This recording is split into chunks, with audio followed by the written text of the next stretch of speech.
ਕਿਰਾਏ 'ਚ ਭਾਵੇਂ ਕਿਰਪਾਲ ਸਿੰਘ ਗਿੱਲ ਨੂੰ 4 ਛਿੱਲੜ ਘੱਟ ਵੱਜ ਜਾਣ, ਉਹਦੀ ਕੋਈ ਟੈਨਸ਼ਨ ਨਹੀਂ, ਕਿਉਂਕਿ ਸੁੱਖ ਨਾਲ ਮੈਂ ਫੌਜ 'ਚੋਂ ਸੂਬੇਦਾਰ ਮੇਜਰ ਰਿਟਾਇਰ ਹੋਇਆ।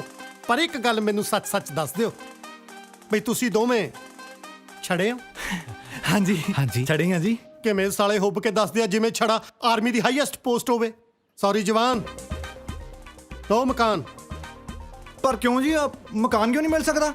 ਤੁਸੀਂ ਮਕਾਨ ਭਾਲਦੇ ਹੋ, ਮੈਂ ਛੜੇ ਬੰਦੇ ਦੀ ਮਕਾਨ ਨਾ ਜਾਵਾਂ। ਅਸੀਂ ਸਮਝੇ ਨਹੀਂ ਜੀ। ਸਮਝਾ ਤਾਂ ਮੇਰਾ ਬਾਪੂ ਗਿਆ ਸੀ ਮੈਨੂੰ ਵੀ ਕਾਕਾ ਜ਼ਿੰਦਗੀ 'ਚ ਕਦੇ ਝਾੜੂ ਖੜਾ ਨਾ ਰੱਖੀ ਤੇ ਕਿਰਾਏਦਾਰ ਛੜਾ ਨਾ ਰੱਖੀ। ਪਰ ਤੁਸੀਂ ਛੜਿਆਂ ਤੋਂ ਇਹਨੀ ਨਫ਼ਰਤ ਕਿਉਂ ਕਰਦੇ ਹੋ ਜੀ? ਨਫ਼ਰਤ? ਘਰ 'ਚ ਜਵਾਨ ਭਤੀਜੀ ਆ, ਤੁਹਾਡੇ ਵਰਗੇ ਦੋ ਛੜੇ ਮਸਟੰਡਿਆਂ ਨੂੰ ਮੈਂ ਕਿਵੇਂ ਬਾਲ ਲੂੰ? ਮੈਂ ਤਾਂ ਘਰੇ ਕਦੇ ਵਾਜਪਾਈ ਦਾ ਕੈਲੰਡਰ ਨਹੀਂ ਕੰਨ ਤੇ ਟੰਗਣ ਦਿੱਤਾ। ਤੁਸੀਂ ਤਾਂ ਅੰਕਲ ਗੱਲ ਹੋਰੇ ਪਾਸੇ ਲੈ ਗਏ। ਸੌਰੀ ਜਵਾਨ, ਨੋ ਰੂਮ ਫਾਰ ਛੜਾ। ਸ਼ਾਬਾਸ਼।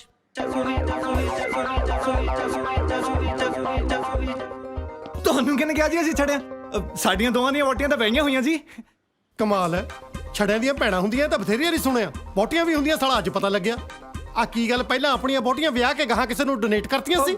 ਤੁਸੀਂ ਸਮਝੇ ਨਹੀਂ ਜੀ, ਸਾਡੇ ਦੋਵਾਂ ਦਾ ਵਿਆਹ ਹੋਇਆ। ਛੜਾ ਤਾਂ ਸਾਡੀ ਕਾਸਟ ਆ। Myself Pali Chhara, this is my cousin Jas Chhara. ਛਾਬੜੇ ਤਾਂ ਬਥੇਰੀਆਂ ਨਹੀਂ ਸੁਣਿਆ, ਸਾਲੀ ਛੜਾ ਵੀ ਕੋਈ ਕਾਸਟ ਹੁੰਦੀ ਅੱਜ ਪਤਾ ਲੱਗਿਆ। ਵਜਾ ਕਰਾਤੀ ਬਈ।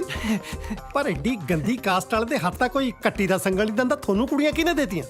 ਜ਼ਰੂਰ ਕੁੜੀ ਵਾਲੇ ਕਿਸੇ ਗੱਲੋਂ ਕਾਣੇ ਹੋਣੇ ਆ।